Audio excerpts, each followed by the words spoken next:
Writing a literature review. Incorporating your literature review into the whole thesis.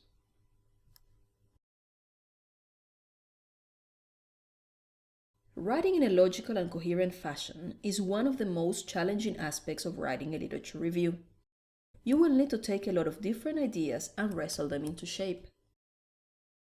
One of the decisions you will have to make is where your lit review will sit in your overall thesis structure. The default choice across disciplines is devoting Chapter 2 to the literature review. Here we have 3 examples, one from business, another one from education, and a third one from engineering.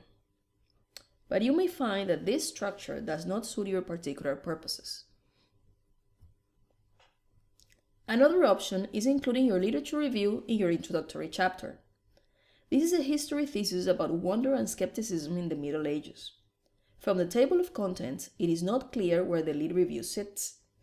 But if we look at the introduction in more detail, we can see that the writer is reviewing the literature in this chapter. These are topic sentences, the first sentence of a paragraph, from the introduction. See how the views of philosophers and scholars are introduced. In the first sentence, the first element is the recognition.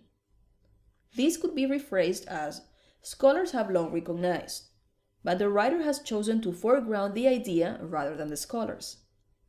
This orientation changes in the following paragraphs, where scholars are placed center stage. The point is that even how you choose to begin your sentences has an impact on the structure of your text. We will explain this in more detail in the next video about analytical frameworks. The third option for your lit review is to spread it over several chapters. Again, this is not evident from the table of contents. Let's look at the thesis outline in the introduction. You can hit the space bar now to pause the video.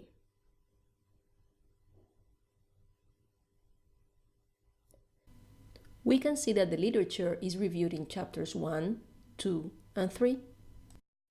This would most likely be appropriate if your thesis covers a number of separate but related topics that you want to deal with in turn. So, to summarize, the most frequent option is to have the literature review as chapter 2 in your thesis. Alternatively, it can be embedded in the introduction. Sometimes this chapter is called background, or it could be spread over several chapters.